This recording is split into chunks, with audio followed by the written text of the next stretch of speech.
Aujourd'hui, la symbolique des couleurs, sujet passionnant. D'abord, je vais commencer en disant qu'on utilise les couleurs pour décrire nos émotions. Est-ce que vous avez des exemples de Allô Magali? Est-ce que vous avez des exemples d'expressions dans lesquelles on utilise des couleurs puis qui transmettent un peu, ben souvent ça va parler de nos émotions. Donc, si je dis par exemple rire jaune, c'est un exemple d'expression qui inclut une couleur dans laquelle on a un lien avec une émotion qu'on vit. Puis j'ai appris ce matin que c'était beaucoup lié, ces expressions-là, à la théorie des humeurs qui a été faite par Hippocrate, donc qui avait rapport au fluide corporel.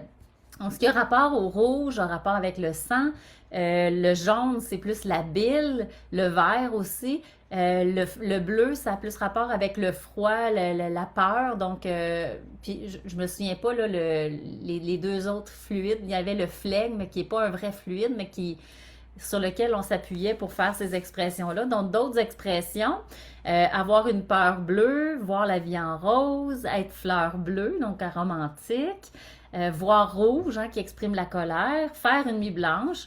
Donc, tout ça, si on s'arrête à décortiquer les différentes expressions, on va avoir quand même de l'information sur la nature, la symbolique de chaque couleur.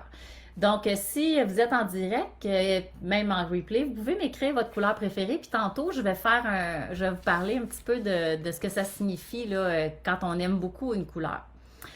Donc, la manière dont on perçoit les couleurs varie beaucoup selon les cultures et les pays. Donc, moi, mon analyse aujourd'hui va s'appuyer sur la culture d'Amérique du Nord.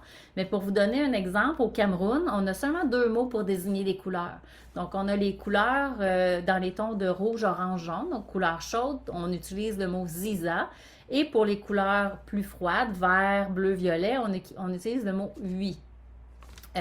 Les Inuits, eux, ont 17 mots pour parler du blanc, pour décrire le blanc. On peut comprendre, hein, ils vivent dans le Grand Nord, entourés de blanc, et il doit y avoir beaucoup de variations, de nuances de blanc, que nous, peut-être, on est moins sensibles, mais pour les gens qui vivent dans cet environnement-là, sont très sensibles aux nuances. Donc, ça peut être, c'est vraiment culturel. Et il y a un aspect aussi biologique là, sur la perception des couleurs aussi. Si on pense à l'instinct de survie, par exemple, dans les forêts où les plantes venimeuses sont très colorées. Donc, on va être plus sensible, plus attiré ou plus vigilant en fonction de certaines couleurs. Par exemple, si on voit des trucs rouges, des plantes rouges, on peut se dire il y a un danger. Donc, c'est un des symboliques du rouge. Donc, si j'y vais avec d'abord la couleur bleue, ça amène des couleurs, des émotions positives. Donc, on a un sentiment de confiance, de sécurité, de pouvoir. C'est beaucoup aussi un besoin d'évasion. Donc, les couleurs, avant que je continue, on peut les utiliser soit dans le choix des couleurs qu'on utilise pour la décoration, pour nos vêtements, si on veut avoir un effet, par exemple, sur notre humeur. Exemple, le bleu, ça a un effet apaisant et réconfortant. Ça l'inspire le calme, la sérénité. Donc, c'est une couleur qu'on pourrait utiliser pour peindre les murs d'une chambre à coucher, par exemple. Donc, ça va nous amener à nous détendre, à nous calmer. Et si tu es une personne qui a besoin de calme, ben, t'entourer de bleu, ça peut avoir cet effet-là aussi.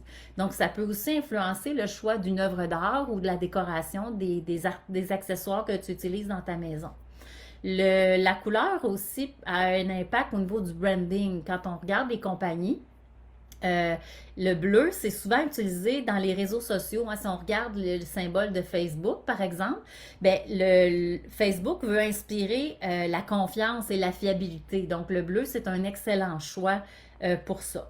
Donc, si on a besoin d'avoir ce calme-là, le bleu, c'est un excellent choix pour apaiser et rendre calme. Le vert, quant à lui, ben, on pense tout de suite à la nature, on pense à l'environnement. Donc oui, c'est une couleur qui fait rappel à l'écologie. Donc la conscience environnementale, la fraîcheur, la nature. On a aussi associé le vert à la chance. Euh, on peut parler aussi de jalousie, hein, quand on dit ah, je suis vert de jalousie, donc ça fait référence à ce que je disais tantôt, le vert, la bile, Donc, on se fait de la bile, ça a rapport avec les fluides du corps.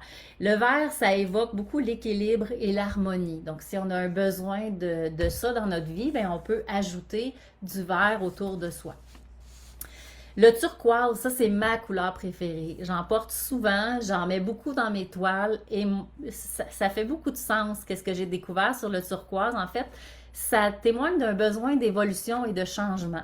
Ça nous fait penser à la mer turquoise, les lagons. Le turquoise, et j'ai lu sur quand on aime vraiment à la folie une couleur, le turquoise, c'est justement ce besoin de changement-là. On n'aime pas la routine. Moi, la pire chose qu'on peut me confier, c'est un travail routinier.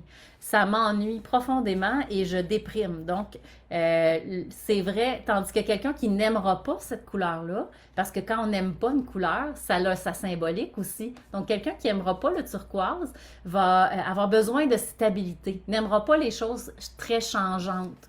C'est quelqu'un qui a besoin de sécurité, de plus d'encadrement. Donc, le turquoise, pour moi, ça me parlait beaucoup quand j'ai lu là-dessus. Donc,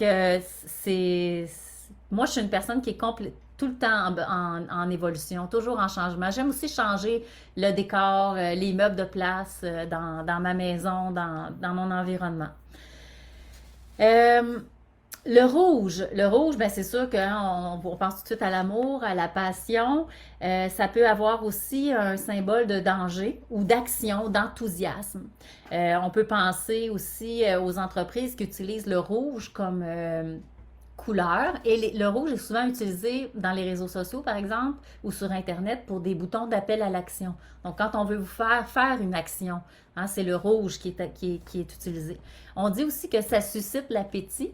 Je savais pas ça, mais moi, la couleur accent de ma cuisine, c'est rouge. Donc, pourtant, c'est une couleur que je n'aime pas vraiment. Je ne porterai pas du rouge.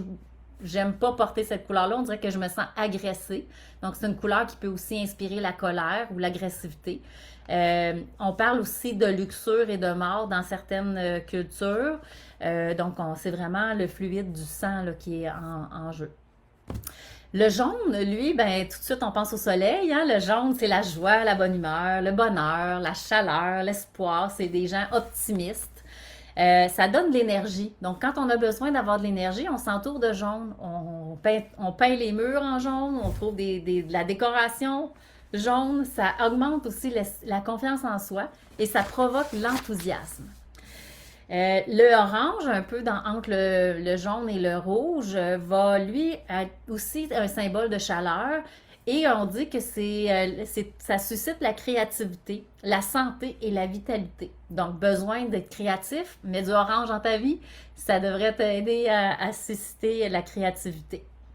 Magali, tu disais ta couleur, c'est le mauve ou le violet. Donc, le mauve, c'est une couleur qui inspire la royauté, qui est utilisée par la royauté. Donc, ça inspire la richesse, la noblesse, mais aussi c'est la couleur de la spiritualité. Moi, j'en utilise beaucoup aussi dans mes toiles, le mauve.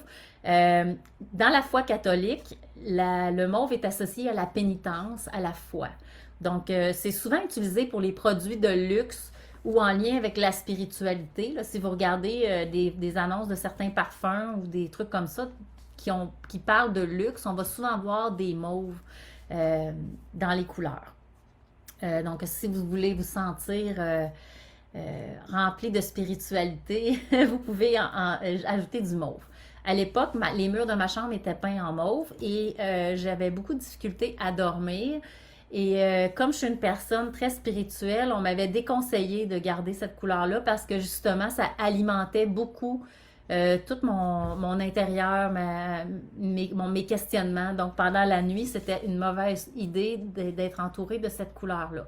Ça peut l'être, par exemple, dans une pièce de méditation ou dans une œuvre comme celle qui est derrière moi, qui peut justement, en plus de la posture du personnage, donc ce qu'elle dégage, les couleurs aussi ont leur effet donc sur ce qu'on va percevoir. Si j'avais fait cette même toile-là avec d'autres couleurs, ça aurait probablement inspiré une énergie différente. Le rose, ben pas besoin de vous dire qu'on l'associe beaucoup à la féminité, la douceur, la sensualité, la candeur. Donc, c'est la couleur souvent qu'on va associer aux princesses. Hier, je parlais des archétypes, justement, ben c'est très symbolique le rose et c'est souvent utilisé dans les produits pour les femmes. Le blanc, ben c'est pureté, élégance, la paix. Le blanc, c'est tantôt, j'avais une idée en lien avec ça. Ah oui, je parlais des couleurs des Inuits là, qui voyaient beaucoup de nuances de blanc. Donc, la pureté, l'élégance, la paix. Donc, souvent, actuellement, on est dans un monde où on a beaucoup de décorations.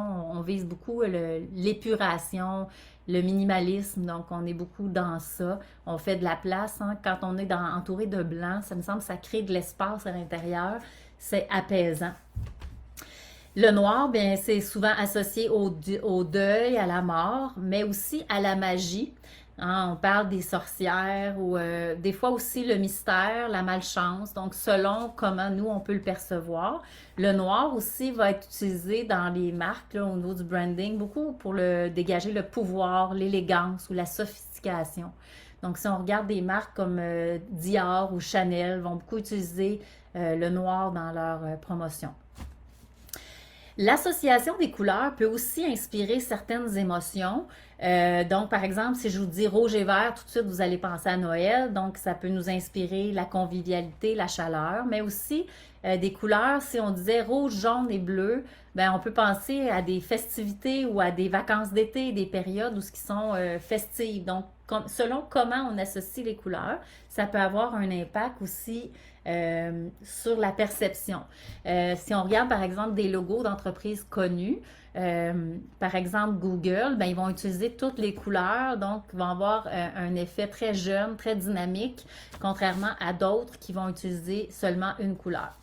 Par exemple, prenons Best Buy, là, eux autres, ils utilisent le jaune et le bleu. Donc, le bleu, ça met en confiance, ça assure la fiabilité. Puis le jaune, c'est la joie, le bonheur. Donc, déjà, si on regarde comment on utilise les couleurs dans notre vie et comment on les agence, on peut voir comment on est capable de créer une atmosphère et de se faire du bien. Donc, selon l'état aussi dans lequel on se trouve, ben de choisir des couleurs de vêtements ou choisir des couleurs de pièces dans lesquelles on va aller s'installer, des fois pour faire un temps d'arrêt ou pour, mettons, si j'ai envie de lire ou de faire une activité, mais de choisir la pièce qui a la meilleure énergie pour ce que moi j'ai besoin à ce moment-là. Ça peut être une super bonne utilisation des couleurs. Il y a une science qui s'appelle la chromothérapie aussi, dans laquelle ils vont utiliser des lumières de différentes couleurs pour justement aller vers la guérison. Ça, c'est une autre histoire. Je ne suis pas très experte là-dedans, mais je trouve ça quand même très intéressant. Alors, quand vous choisissez une œuvre d'art, par exemple, bien, allez-y en fonction aussi de ce que vous avez envie que cette œuvre, que ces couleurs vous fassent ressentir. Donc, choisir en fonction. Mais souvent, les ressentis sont très inconscients. Donc, Magali, tantôt, tu m'as dit que tu aimais le mauve. Donc, je vais te donner j'ai trouvé un site vraiment intéressant. Puis, je vais vous mettre le lien en commentaire tout à l'heure. Mais le mauve, je vais te donner quelqu'un qui aime vraiment beaucoup le mauve. Qu'est-ce que ça signifie? Donc, j'aime à la folie parce que c'est classé selon j'aime un peu, beaucoup, passionnément la folie ou pas du tout. Donc, j'aime, mettons qu'on va prendre à la folie le violet ou le mauve. Donc, ça dit que possiblement qu'enfant, on a eu un père absent ou qu'on l'a perçu comme étant absent et qu'on aurait aimé on aurait aimé ça qu'il nous guide davantage pour nous montrer le chemin. Ça dit aussi qu'on peut se sentir un peu perdu, qu'on a besoin de s'accrocher à nos croyances et car nos croyances nous font rêver, elles donnent du sens à notre vie. Donc, on se sent rassuré en lisant des textes spirituels ou en écoutant de la musique sacrée. Donc, le mauve, ça peut beaucoup aimer le mauve, mais ça va dans le sens de ce que je disais tantôt. C'est beaucoup en lien avec la spiritualité. Donc, on peut avoir un appel très fort vers ce qui est spirituel, avoir beaucoup besoin de s'accrocher à ça. Allô, maman! Si tu me disais ta couleur préférée, qu'on regarde un petit peu qu'est-ce que ça signifie. Vous pouvez me dire aussi si jamais il y a des couleurs que vous aimez pas du tout. Qu'est-ce que ça voudrait dire d'avoir une couleur qu'on n'aime pas du tout? Si je regarde dans mon cas, je vous disais tantôt que moi, le rouge, je me sens pas vraiment appelée par cette couleur-là. Ça va m'agresser. Donc, je vais aller voir si je n'aime pas la couleur rouge. Qu'est-ce que ça signifie? Donc, je n'aime pas du tout. Donc, on me dit surtout ne me demandez pas d'en faire trop car j'ai vraiment besoin de vacances afin de recharger mes batteries. Le travail que j'ai accompli était dur, fatigant, éreintant. Donc, peut-être que quand je vois du rouge, à certains moments, ça a un impact différent qu'à d'autres. Parce que ma cuisine est rouge, donc je ne dois pas détester ça tant que ça. Donc, le rouge, ça nous dit, je ne supporte plus la moindre forme d'agression. Il m'arrive de sursauter au moindre bruit. Alors, soyez cool avec moi. Il m'arrive quelquefois d'avoir mal au dos. Ben, moi, je suis une personne qui sursaute très, très facilement. Des fois, quelqu'un entre dans la pièce, c'est juste parce que je m'y attendais pas. Je vais sursauter et je suis très, très sensible au bruit. Donc, pour moi, ça me parle, ça fait du sens. Fait que je vais vous mettre le lien de ce site-là si jamais ça vous intéresse d'aller en savoir plus sur les couleurs que vous aimez et que vous n'aimez pas. Alors, je vous souhaite une super belle journée. Merci d'avoir été là. Et comme je vous dis souvent, si vous avez envie de m'aider à avoir de la visibilité, ajoutez un commentaire et partagez cette publication-là si vous avez apprécié. Fait que je vous remercie puis je vous souhaite une belle journée. Bye!